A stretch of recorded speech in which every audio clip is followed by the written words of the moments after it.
Welcome to the Bigfoot Society. In this special members only episode, I talked to Dan about his encounter that happened in the panhandle region of Idaho. It's a very intense encounter for a few different reasons, and one that will not leave my mind for an extremely long time. Again, thank you for your support and being part of the Bigfoot Society members. I hope you enjoy this special members only episode.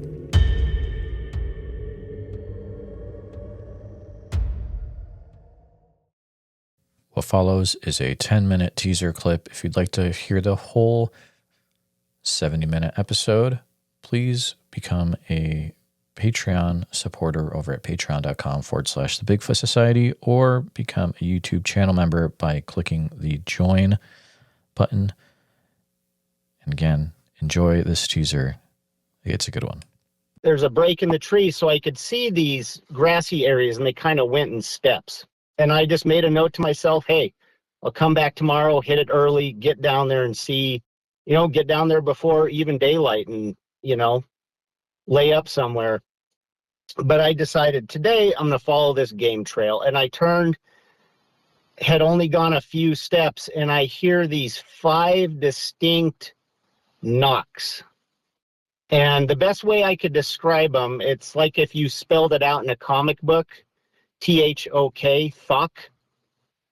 Just 5 evenly spaced thok, and it was coming directly from one of those, what I could tell at first, probably the furthest clearing, somewhere down there.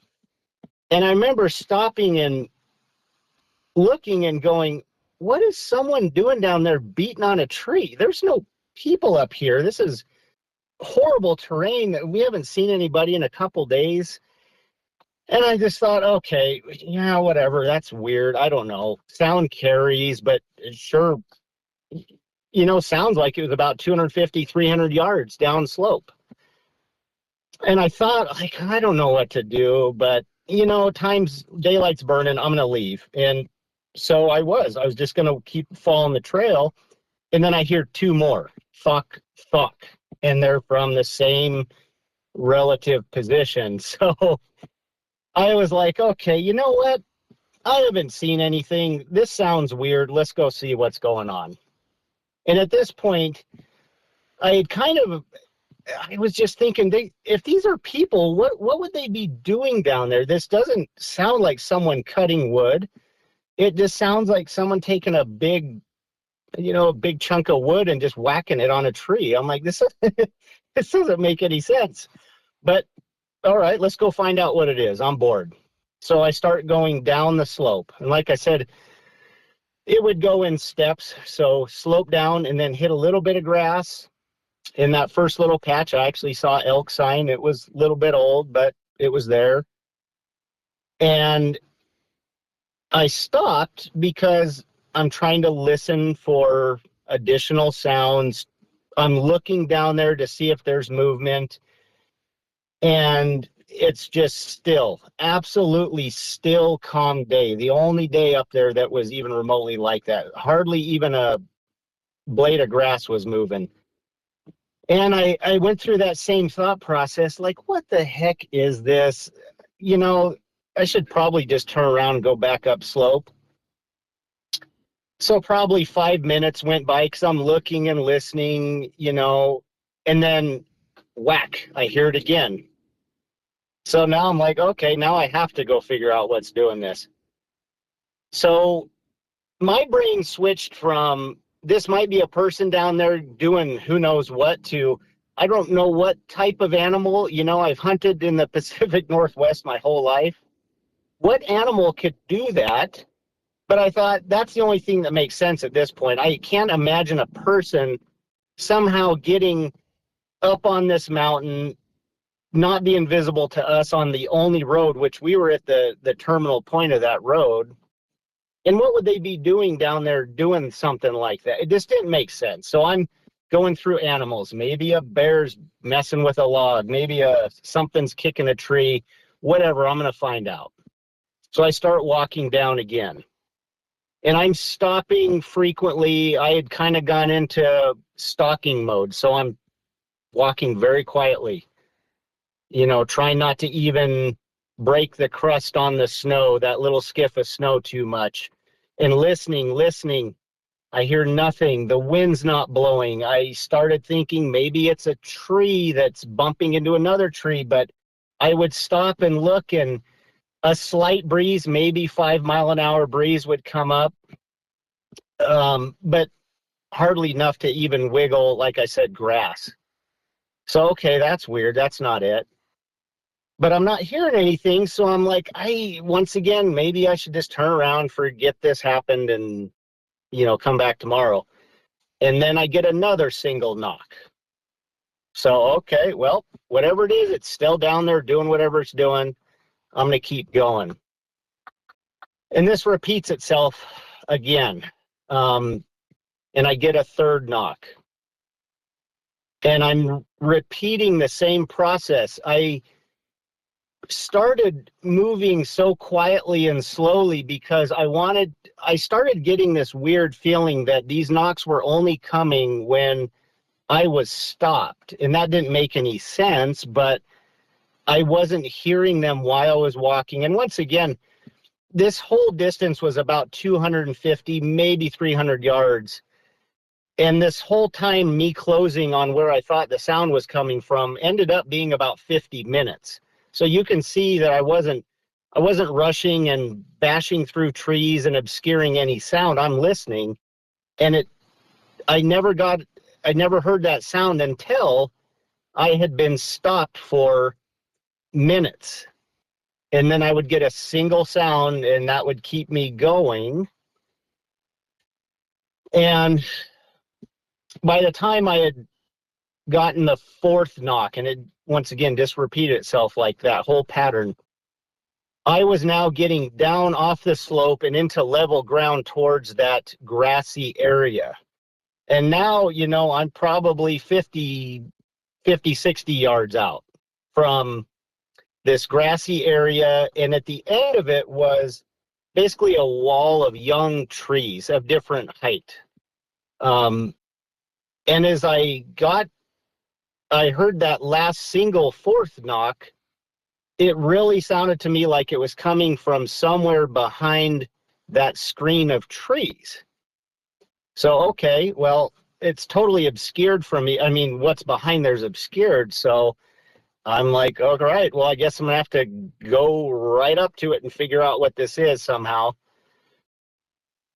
So I'm level, I'm walking, and to my right, there's this little, I describe it as a long half pipe in the ground. It's just, if it was runoff, boy, it cut a nice smooth little gulch there. But I knew that in order to get into this clearing, I'd have to cross that. And once I crossed that, all the trees that I thought I was using as cover, there was intermittent trees that I was trying to move behind a little bit, because my thinking is, oh, I'm going to sneak up on some animal doing something weird, so let's be quiet and see what it's doing and how it's making that sound.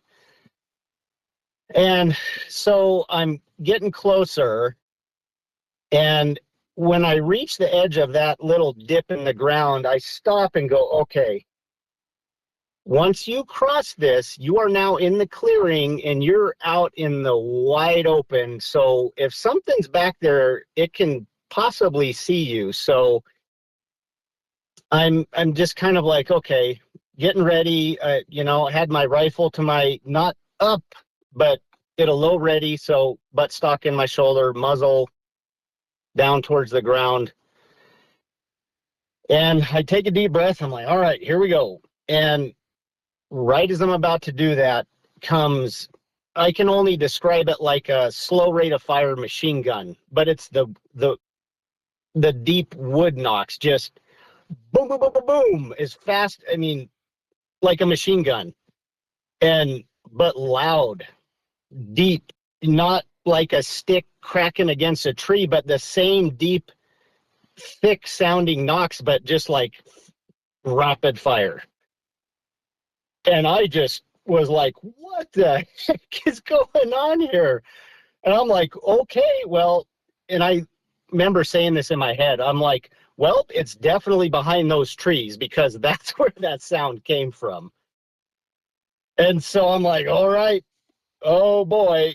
And now I'm getting a little nervous because I'm like, I can't see into those trees. So maybe I should kind of skirt out into this clearing and work my way around. The trees kind of went in imagine a capital J, and I was below the foot of the J, and the trees kind of arced around. And I thought, okay, I'll loop around and just keep some distance from these trees in case some animal comes barreling out at me. So take a deep breath, get the rifle steady, once again, not pointing it, those rules of gun safety. I've been handling guns since I was 4. I didn't have a target. I didn't know what was back there. I'm not going to point my firearm at anything. Take a deep breath, and I step out into the open, and it was like I made it maybe 2-3 steps, and this thing, I tried describing it to someone else. It was like having a bomb go off right in front of me. This thing, I don't know what the hell it was swinging, but it must have been picked up a small tree, and just the force and violence behind this was just a kaboom. I mean, it just smashed into, I don't know. It floored me. I mean, I literally, if someone could have caught me on video, I just stumbled backwards, almost tripped and fell over. I've got all my gear on my back, my rifle slung in, and I just staggered back in shock. And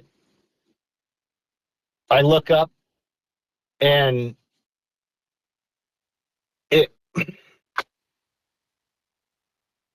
all I could see was the chest up.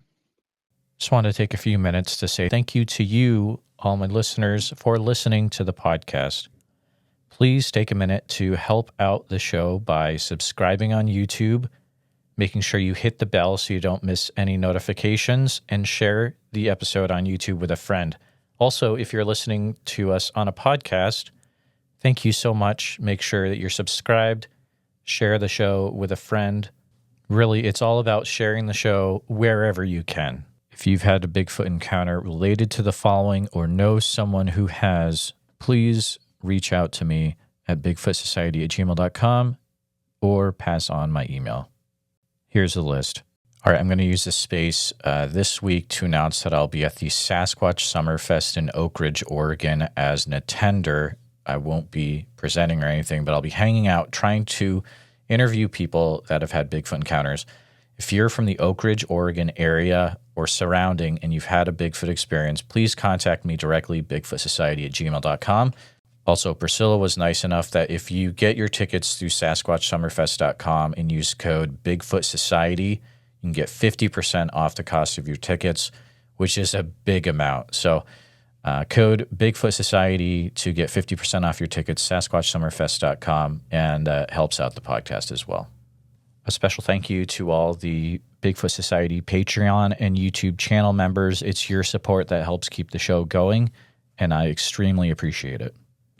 One more thing. Okay, here's the deal. So we're at the point, guys, where there's no stopping us. We are going to full-time podcast no matter what. But I need your help to get there. I figured it out, and we need approximately 700 more people in the Patreon in order to reach our goal of going full-time, actually able to go to places, people that have been having Bigfoot activity, interview them face-to-face, check it out for myself, all that good stuff.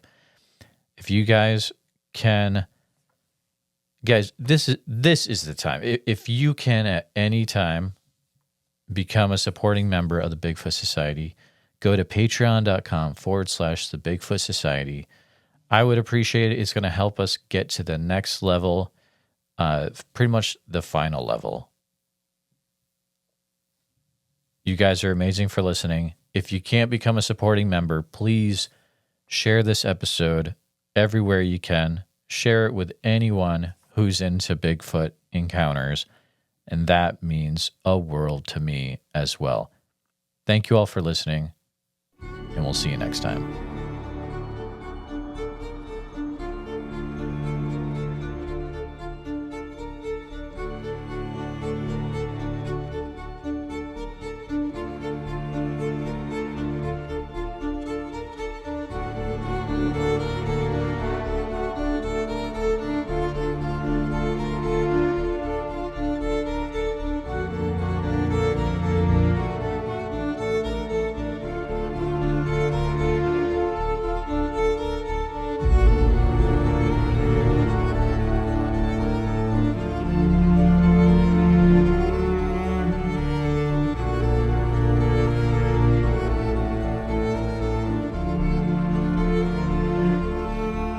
Her and I can get on here and we can tell our stories. Maybe there's somebody else out there listening that's too afraid to tell their story. Maybe this will give them the courage to come out and not feel so bad about it. Who cares what anybody thinks? I know what I saw. I know what's out there. That's all I care about.